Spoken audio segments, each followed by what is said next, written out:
Eduardo Bolsonaro anunciou nessa terça-feira, então, que vai se licenciar do seu mandato, vai trabalhar para que sanções sejam aplicadas contra aquilo que ele chamou de, abre aspas, violadores de direitos humanos, fecha aspas. Em vídeo, Eduardo Bolsonaro diz que vai se dedicar integralmente a buscar punições contra Moraes e contra a sua Gestapo da Polícia Federal.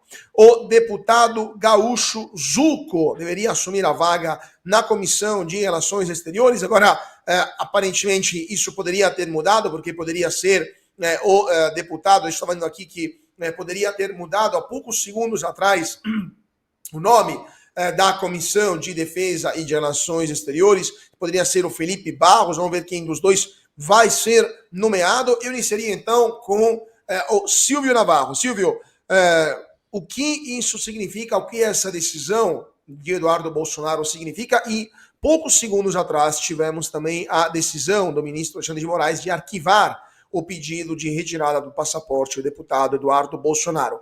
Sua opinião sobre esta situação, esse imbróglio como um todo? Antes de trazer a informação, Cauti, participei há pouco de uma entrevista com o presidente Jair Bolsonaro e com o deputado Eduardo Bolsonaro no Oeste Sem Filtro, e o presidente Jair Bolsonaro disse que a vaga deve ficar com o Felipe Barros nessa comissão. O Zucco já tem um posto de líder de oposição dentro da Câmara dos Deputados. Provavelmente o vice deve ser o Mário Frias nessa comissão. Cauti, olha só. O deputado Eduardo Bolsonaro decidiu ficar nos Estados Unidos porque, segundo ele mesmo disse, está numa situação mais segura, fora do Brasil. Hoje, fazer oposição no Brasil se tornou algo muito complicado. Primeiro, os jornalistas buscam exílio, depois, parlamentares buscam exílio. Nós conhecemos esse filme. Conhecemos esse filme aqui no Brasil, aliás, quando militantes de esquerda buscaram refúgio fora do país. Hoje, os perdoados não perdoam, como eu tenho dito, né? Os anistiados pela lei de 1979 não querem anistiar, só que a diferença talvez seja que aquele pessoal andava armado, aquele pessoal cometia crime, sequestrava até embaixador, né? Pois bem, empunhavam armas de verdade e não batom.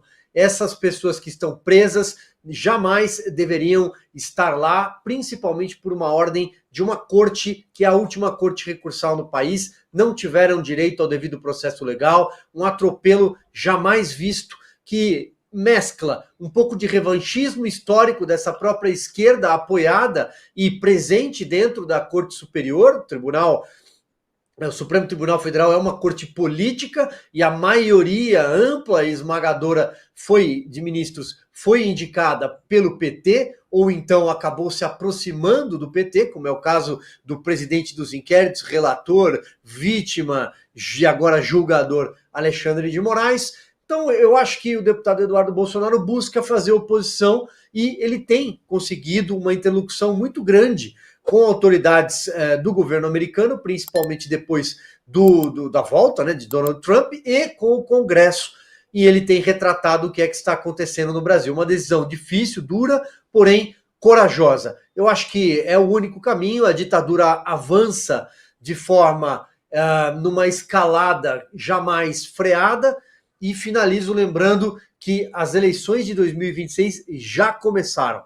Então, eu acho que a hora para mostrar para o mundo o que está acontecendo no Brasil, do ponto de vista de perseguição política e direitos humanos, é agora. E quando a gente fala em perseguição política neste continente, todo mundo sabe qual é o limite. O limite é uma Venezuela. Vamos passar, rapidamente, antes de passar a palavra para a Fabi e para o Darcio, vamos ouvir o vídeo do nosso Rodrigo Constantino, que deixou aqui para a gente sobre esta situação. Vamos ouvir o Consta e depois a Fabi. Fala, turma do Bradock. Desculpa as circunstâncias aqui, eu estou no hospital, no meu ciclo de quimioterapia, mas vou tomar um remédio que vai me deixar grogue, então tenho que gravar essa mensagem agora. E óbvio que eu vou falar sobre essa decisão histórica do deputado Eduardo Bolsonaro de permanecer nos Estados Unidos. Eu concordo com a decisão dele, eu entendo, e eu vou além. Ela é um marco, ela mostra que o Brasil não vive mais numa democracia, em nada que pareça como uma democracia. Nós temos que lembrar que nós estamos falando de um dos deputados mais votados do país, de um líder da oposição que vem articulando conversas e contatos e ações conjuntas da direita internacional, que vem chamando a atenção dos congressistas americanos, principalmente, para a situação, para a realidade que vive o Brasil hoje. E por conta disso, como é que o regime trata ele, o consórcio que tomou o poder, a Daniela Lima, porta-voz desse regime tirânico, trata ele como alguém que estaria traindo a pátria e pedindo intervenção indevida de uma outra nação. É o contrário. Ele sabe justamente que houve uma intervenção indevida durante o governo Biden, que mandou porta-voz da CIA, do Pentágono, dar recado no Brasil, e o que ele está tentando fazer é justamente mostrar ao Congresso americano onde o Brasil acabou por conta disso, né? E que o que puder ser feito pelos Estados Unidos dentro da lei para punir, eventualmente, quem atentou contra a liberdade de expressão, inclusive de cidadãos americanos, como é o caso do Elon Musk, entre tantos outros, né, que isso pode ser feito para tentar frear esse regime. Então não há absolutamente nada de ilegal na conduta do Eduardo Bolsonaro, tampouco na do pai dele, Jair Bolsonaro, e ambos vêm sendo perseguidos porque o Brasil não tem mais uma democracia. Então ele voltar para o Brasil significa ele correr um risco muito alto de ter o passaporte dele cancelado, como aventaram, e eventualmente ser preso. Então é a explicação que ele deu. Ele tem 2 filhas pequenas, uma mulher, ele consegue fazer muito mais articulando com liberdade dos Estados Unidos. Quem estudou história de ditadura sabe que a resistência sempre precisou contar com gente no exílio, que foi do exílio que veio muito apoio a essa resistência, porque não adianta nada abrir o peito, estufar o peito e enfrentar de peito aberto uma tirania que pode te jogar na prisão, e tá aí o Daniel Silveira, tá aí um monte de gente que é testemunha disso, né? E ele abriu mão temporariamente, pedindo licença não remunerada, de um mandato que representa milhões de eleitores e do comando aí da Comissão Internacional, que daria a ele uma visibilidade e um poder de articulação interessante. Não abre mão o PL, então tudo leva a crer que vai ser o Zucco, o deputado alinhado nessa comissão, mas ele pode muito mais de fora. E ele tem que pensar nele também, ele está certo, isso não é uma questão de covardia, não é uma questão de egoísmo. Ninguém precisa ser mártir numa ditadura. Eu vou além, eu acho que o próprio Jair Bolsonaro talvez conseguiria mais indo buscar asilo numa embaixada americana ou argentina, para chamar a atenção ainda maior do mundo do que estamos vivendo no Brasil. Aceitar que é possível fazer o jogo político pensando em 2026, manifestação nas ruas, articular votos e como é que vai ser a estratégia eleitoral, é aceitar a premissa falsa, fajuta, de que temos normalidade institucional no Brasil hoje. A pergunta é, temos? Não temos. Pergunta ao Deltan Dallagnol o que aconteceu com os milhares de votos dele no Paraná. E agora vamos ver, Carla Zambelli perseguida, já arrumaram um pretexto para perseguir o Gustavo Gayer. Está muito claro o recado do sistema. Quem é bolsonarista vai ser perseguido. Não existe nenhuma normalidade institucional no nosso Brasil, nenhuma possibilidade de você partir da premissa de que você vai ter um jogo minimamente justo e transparente em 2026. Então, chamar atenção para isso e tentar reverter esse quadro o quanto antes é fundamental. E onde reside a esperança hoje de muitos? Nos Estados Unidos, na lei Magnitsky contra o Alexandre de Moraes, contra o Gonê, o PGR, e eventualmente contra jagunços do Alexandre na Polícia Federal. Talvez seja a única forma de frear a nossa ditadura em curso, que mira no exemplo venezuelano e está chegando rapidamente lá, sim. Então, eu compreendo, repito, a atitude de Eduardo Bolsonaro e concordo com ela. E vou além. Acho que o Jair Bolsonaro não tem nenhuma obrigação de virar um mártir e ser preso, porque é o que vai acontecer nesse julgamento político que a Folha de São Paulo, no editorial ridículo, diz que torce para que seja técnico e imparcial. com o comunista Flávio Dino, que comparou o Bolsonaro ao demônio, com o Zanin, advogado do Lula. Quem garante que vai ser imparcial? O Barroso, que num convescote de comunistas da UNE disse, se vangloriando, nós derrotamos o bolsonarismo? Essa gente vai fazer um julgamento técnico e não político? Folha de São Paulo. Tenha santa paciência. É ridículo sequer cogitar essa possibilidade. Então, essa gente participa de uma farsa. Jair Bolsonaro vai ser preso. Então, eu acho que ele tem todo o direito de buscar refúgio numa embaixada e de lá continuar fazendo muito pelo Brasil e chamar a atenção da ditadura que vivemos. É isso e até amanhã. Fabi Barroso, então temos o deputado federal Eduardo Bolsonaro, que inclusive, lembramos, é um dos nomes que vem circulando para 2026 em várias possíveis candidaturas, presidência, vice-presidência, Senado, entre outras coisas, que agora é, como consta, relembrou, o mais novo exilado político brasileiro. Quando a oposição começa a deixar o próprio país, é um sinal de que a democracia está degringolando. Isso é mais uma prova de que o Brasil está virando uma ditadura como a Venezuela, Fabi? Com toda certeza, a gente já não tem mais dúvida do rumo que as coisas estão, né, caminhando, principalmente essa parte jurídica. A situação já mudou, olha só como realmente está bem intensa essas movimentações do que o Consta falou, porque eram informações que nós tínhamos, então, como já o Silvio aqui explicou, provavelmente será o Felipe Barros, no Credem, o que eu acho assim muito bom mesmo, porque eu sei o trabalho do Felipe Barros em relação até essas pautas internacionais que o Eduardo ia ficar em cima, então a ligação, tem que ter amizade, tem que ter um monte de coisa, então eu fico feliz que realmente seja o Felipe Barros e faço votos aí para que eles coordenem esse trabalho da melhor maneira possível, né, que é a Credem, a Comissão aí de Segurança da Câmara. Aí a outra situação, nós tivemos falas aí abjetas de Lindenberg e Faria, mais de Rogério Corrêa, tem que anotar o nome, tá, gente? Porque esse pessoal eu acabo ignorando. É inacreditável, né? O nível de maldade e de estupidez. Então aí nós tivemos já o PGR, eu discordo, gente, totalmente que o PGR esteja com medo e que ele tenha sentido, não acho que é nada disso, porque se assim fosse, ele teria uma série de outras alternativas para dar esses sinais eficazes às demandas que virão com toda certeza dos Estados Unidos. Ele não faria dessa forma, é o que eu penso. Tanto é que é simplesmente uma jogada para aumentar a narrativa, é a minha análise a respeito desse fato específico, porque nós tivemos aí, na sequência, o próprio ministro Alexandre de Moraes arquivando também, né, esse pedido de confisco do passaporte do Eduardo Bolsonaro. Então, esse pedido foi arquivado pelo ministro Alexandre de Moraes, que recebeu a petição da PGR, então concordou com a PGR, todo mundo concordou e só falta falar.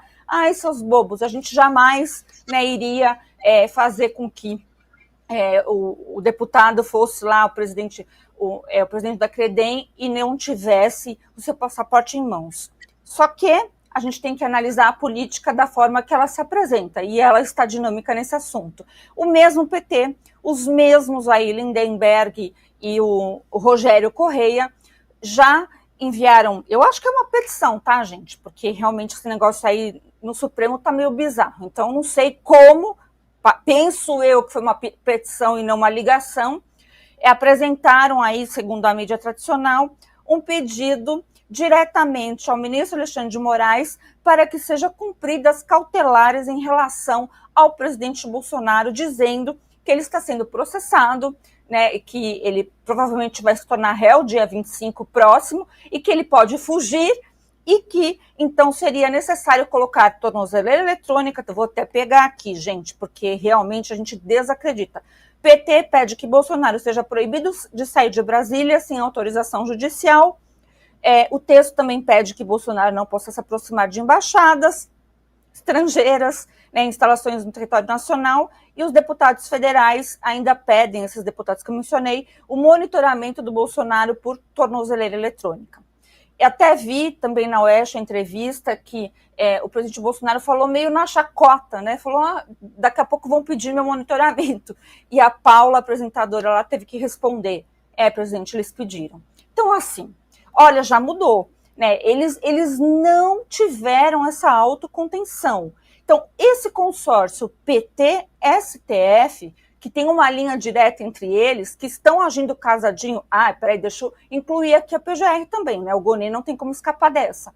Estão agindo conforme está vindo. A diferença é que o Eduardo Bolsonaro, ficando nos Estados Unidos, para de ser somente um sujeito passivo, né? E não leve para o lado negativo, mas ele começa a ter algo ativo nesta briga, né? Então, é a melhor solução. Foi muito triste ver, né, o vídeo do Bolsonaro chorando pelo um filho. É muito triste nós aqui, brasileiros, imagina para nós que somos o direito, então, olhar e constatar que isso é uma realidade que não tem a quem recorrer. Eu vi também a entrevista do advogado do Braga Neto, e também no mesmo sentido, ele falou somente verdades, que também não tem acesso aos autos e tudo aquilo que a gente já está cansado de falar.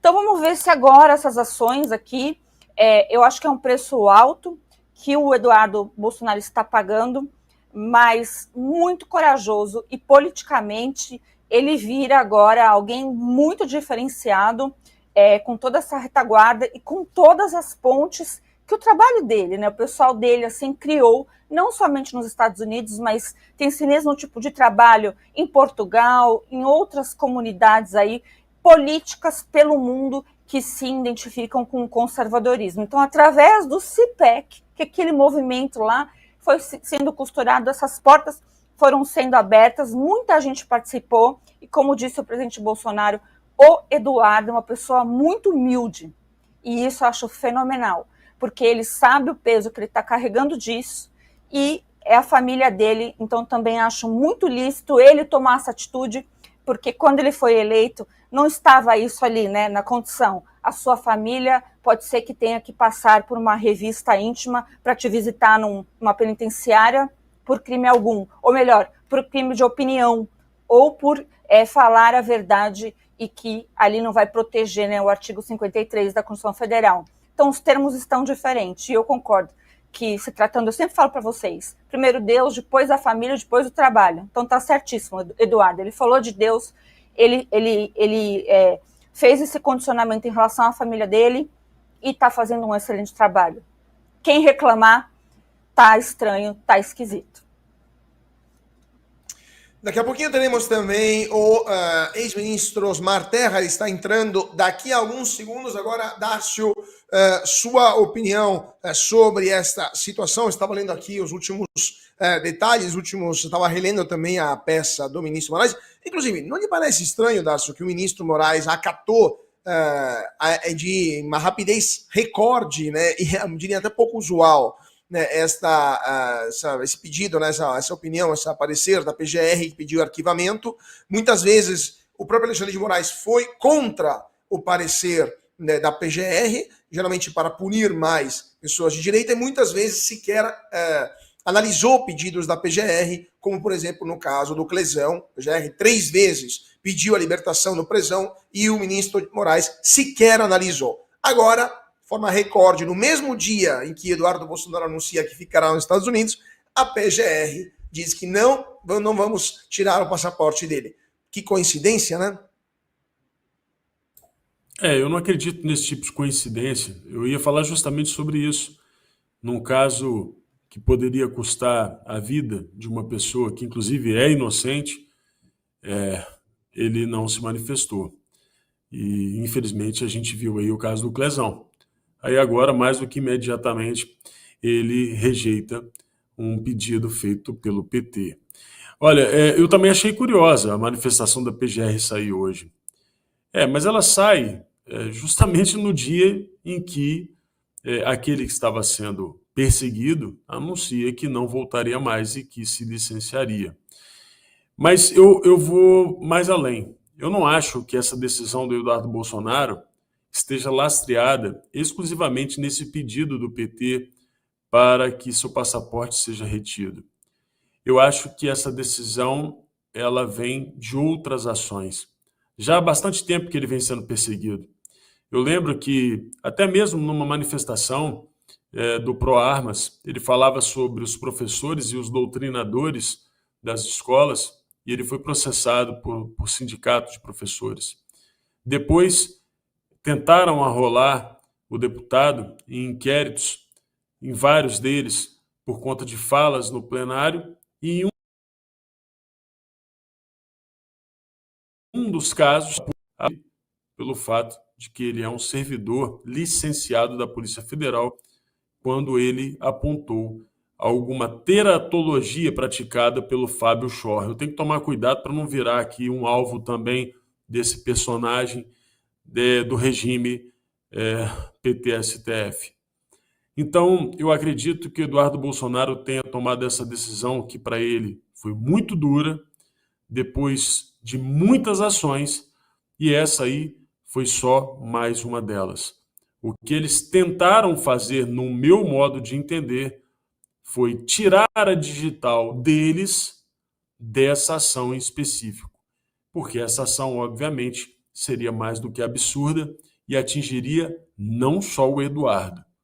Existe decreto no Brasil sobre o tema e isso poderia atingir outros deputados e essa prerrogativa prevista no decreto seria aviltada. Sendo assim, essa decisão não foi sobre o Eduardo, foi sobre mais um avanço que poderia afetar outros parlamentares e quem sabe, né, muito em breve, numa eventual mudança de governo, atingir até parlamentares do PT, já que sempre foram eles que utilizaram seus passaportes diplomáticos para protestar mundo afora contra o que acontece aqui, meu amigo Cauti. Pois é, eu queria também comentar, daqui a pouquinho também comentaremos essa pauta com o Osmar Serra, sobre a reação de quem pediu a apreensão do passaporte do Eduardo Bolsonaro, ou seja, os deputados do PT, Lindenberg, Farias, né, que entre outras coisas, deixa eu pegar aqui o tweet, a resposta dos dois deputados que pediram a apreensão, estão dizendo que, basicamente, se Eduardo Bolsonaro voltar ao Brasil, Alexandre de Moraes vai confiscar o seu passaporte. Inclusive as mesmas pessoas que pediram a questão, todo o monitoramento do ex-presidente Bolsonaro. Assim, Silvio, isso aí, eles não entenderam o que está escrito na edição do ministro, o conceito de lei escrever não está muito claro para esses deputados, eles estão tentando jogar para bagunça, para tentar ver se a plateia acata esse tipo de, vamos dizer assim, de interpretação, ou eles simplesmente assim, estão fazendo propaganda pura e perderam a vergonha. Né? Acho que estamos ignorância. Oi, aqui agora voltou. Tá normal. É um misto de ignorância, é um misto de jogar na bagunça, como você disse, e de jogar para a plateia. A única questão é que a plateia que eles têm são os jornalistas da imprensa tradicional e só. Eles não têm militância, eles não têm povo na rua, eles só têm os jornalistas da velha mídia que batem palma, que levam tudo isso a sério. Veja, Cauti, é claro que essa ação do PT... No próprio vídeo que o deputado Lindenberg e seu coleguinha comentam, eles dizem assim, o deputado fugiu porque ele ficou com medo, porque sabia que quando voltasse ao Brasil, a gente pediu para o Alexandre de Moraes e o Alexandre de Moraes ia pegar o passaporte dele. É uma terceira série B? É uma terceira série B, mas que mostra como o PT hoje está pendurado no Supremo Tribunal Federal para governar. Eles não têm Congresso Nacional, eles têm um governo que está caindo de podre, que tem feito muito mal para o Brasil, então eles se penduram na barra da toga dos ministros, principalmente o ministro Alexandre de Moraes, que é protagonista, tem 21 inquéritos abertos, comanda todas as investigações do Supremo, e é disso que se trata. E o pessoal das redações bate palma, esse pessoal leva a sério. Quem leva o Lindenberg a sério?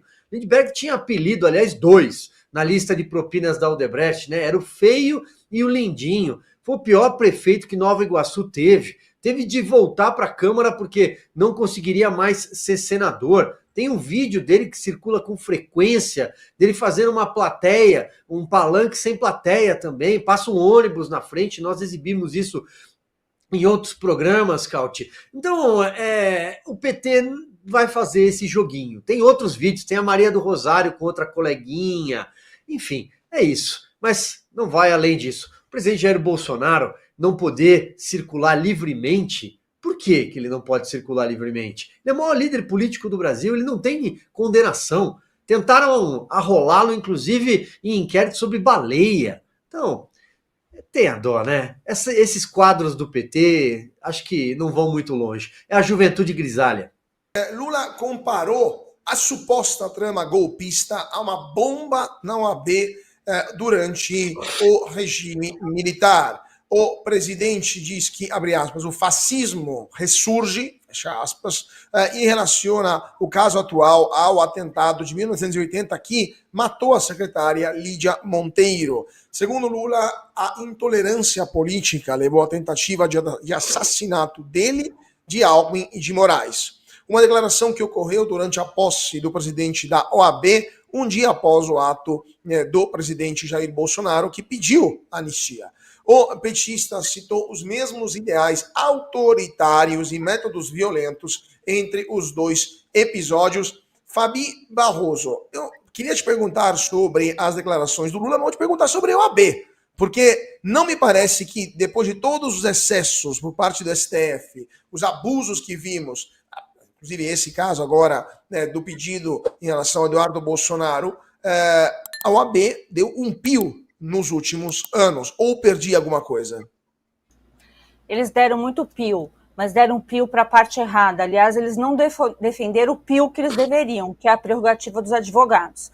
Se paga uma fortuna de ordem dos advogados no Brasil, o Brasil todo, para não se defender o que deveria o mínimo, que é o advogado ter acesso aos autos, o advogado ser respeitado, o advogado poder fazer sustentação oral e uma série de outras coisas aí que a OAB está careca de saber, bem careca, né?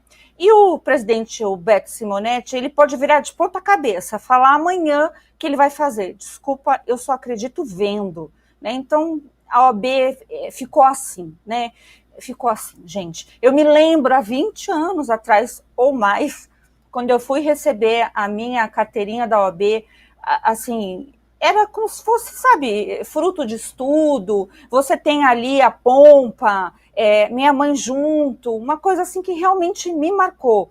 Mas hoje, quando eu penso na instituição, outra coisa, eu achava que a OAB realmente teria um resguardo nessa defesa de prerrogativas, porque como não existe, viu, gente? Diferenças entre advogados, juízes e promotores, não tem essa hierarquia, né? Nós somos iguais, em tese. Eu sempre achei que você fazendo uma reclamação lícita à OAB, você teria lá, né, esse direito muito bem resguardado, como tem no CNJ, como tem, né, em outros órgãos, mas não é o que nós temos. Então, é pouco, né? Precisa de muito. A gente já tem advogados consagrados agora, esses que são bem habituados aí a operar no Supremo Tribunal Federal e no STJ, nas instâncias de Brasília, e esse pessoal já está começando a reclamar, e assim, isso espalha de uma tal maneira que às vezes você vê, em casos criminais de grande repercussão, midiáticos, você vê às vezes o advogado, literalmente, o advogado que está trabalhando na porta de cadeia dizer que não teve acesso integral ao inquérito policial. E eu não ponho minha mão no fogo, né? De verdade, porque o exemplo está vindo da onde? Da onde não deveria, né? E são 6 anos. Ontem completou 6 anos de inquéritos ilegais, inquéritos estes feitos pelo regimento interno do Supremo, com uma portaria, né, de Toffoli passando o poder absoluto para o ministro Alexandre de Moraes, e com um entendimento que é até risível, né, que o Supremo teria competência, algo assim, tá? Em todo lugar que houvesse internet, ou seja, no mundo inteiro. Só que aí eu acho que o Moraes levou isso muito a sério, e aí a gente viu todos os desdobramentos disso tudo, até chegando no Musk, etc., ficando sem a rede social. Então, isso que dá alguém se julgar acima da lei, e aqueles que podem e deveriam fazer algo para conter pessoas que estão abusando da autoridade que foi concedida a elas, acabam não fazendo nada, achando graça, um dia chega nelas. A gente sempre avisou, né? E esse dia, infelizmente, está chegando para aqueles que nem sonhavam que isso poderia resvalar neles também. Agora, Darcio, sobre essa questão também, o Lula falando sobre o fascismo que está ressurgindo, etc., não é uma tentativa, o golpismo, não é a tentativa de desviar a atenção, mais uma vez, dos fracassos do governo, dos problemas que o governo está enfrentando, a popularidade que está derretendo, inflação em alta, e voltar a falar de algo que aconteceu 2 anos atrás e que não tem nada mais a ver com a atualidade do Brasil? É talvez pior do que isso, porque ele está falando de algo que não aconteceu, mas que foi construído. Uma tentativa de assassinato comparado com atos que realmente aconteceram da década de 80. Atos revolucionários assassinos aconteceram durante todo o período do regime militar. A explosão no aeroporto de Guararapes, que matou um jornalista chamado Regis, por exemplo, ou no consulado dos Estados Unidos, que deixou Orlando Lovecchio sem a perna e que lutou a vida toda por uma indenização que jamais foi gorda, como as indenizações daqueles que protestavam no campo da esquerda. O Estado brasileiro chegou a pagar a ele uma mesada de R$500. Orlando Lovecchio perdeu a perna num dos atentados praticados por eles, pela esquerda. Mas e no caso do campo conservador? Agora, houve algum atentado, alguma tentativa? Não. Planejamento, monitoramento para eventualmente sequestrar e matar autoridades existiu. E qualquer cidadão pode dar um Google aí. A casa de Rodrigo Pacheco e de Arthur Lira, presidente de poderes, foi monitorada pelo PCC. E qual autoridade fala que isso é um atentado contra a democracia? Cadê o inquérito? As grandes operações? Isso não é uma verdadeira ameaça? Essa tentativa de criar um inimigo para ocultar as falhas do governo é muito antiga e foi usada por todos os regimes socialistas e fascistas da história. Mas ela tem uma outra dimensão. Ela fabrica no imaginário popular algo que é pernicioso e cruel, uma histeria, porque, afinal de contas, eles são maus. E a verdadeira maldade pode ser observada na expressão legítima de quem realmente está sendo perseguido. Hoje, o Jair Bolsonaro parafraseou o Edmund Burke, que dizia que o mal triunfa quando os bons nada fazem. É verdade. E ele, com os olhos lacrimejando, lembrando do filho, porque, afinal de contas, ele não sabe se a mais recente conversa pessoalmente com o filho foi a última, uma vez que ele não tem o passaporte e o seu filho não pode voltar. Imagina o que é isso. Depois de ter os seus amigos na vila de Mambucaba tendo a sua rotina alterada pela polícia, os seus parentes no Vale do Ribeira tendo sido revistados, investigados, a sua esposa tendo sido caluniada várias vezes, ofendida, tendo até a terceira geração, até a avó da sua esposa foi investigada. E nem a própria filha de 11 anos, cujo uma jornalista tratou como PUTA. Imagina o que essa menina não viveu na escola. O que a gente viu ali hoje não foi o Jair Bolsonaro político, foi o Jair Bolsonaro humano, que deve ter avaliado tudo o que isso significa na vida do país, mas sobretudo na vida dele. Eu espero que não tenha sido a mais recente conversa entre os dois, Eduardo e Jair, a última, porque ele sabe que pode ser condenado. E se ele for condenado a mais de 20 anos de prisão, para um homem que tem 70 anos, isso significa pena de morte. E eu espero que essa pena de morte não seja dada para a democracia brasileira, meu amigo Carlos Cauti. Eu queria lembrar para os amigos de Campo Novo do Parecis, que o deputado Salles, o Nicolas Ferreira, o Richard Rasmussen estarão em abril protagonizando, prestigiando e palestrando na feira Parecis Super Agro, no maior chapadão agricultável do mundo. Então, uma das maiores cidades do agronegócio de todo o Brasil vai receber o deputado Salles, Nicolas Ferreira e Richard Rasmussen. Então, siga o Instagram do evento parecis.superagro, vai aparecer aqui embaixo o nome do Instagram para seguir. Você precisa assistir o melhor canal de notícias do Brasil. O programa que fala de tudo, que deixa você informado sobre tudo o que acontece no Brasil e no mundo. Ao vivo, todos os dias, no YouTube. Clique aqui e se inscreva.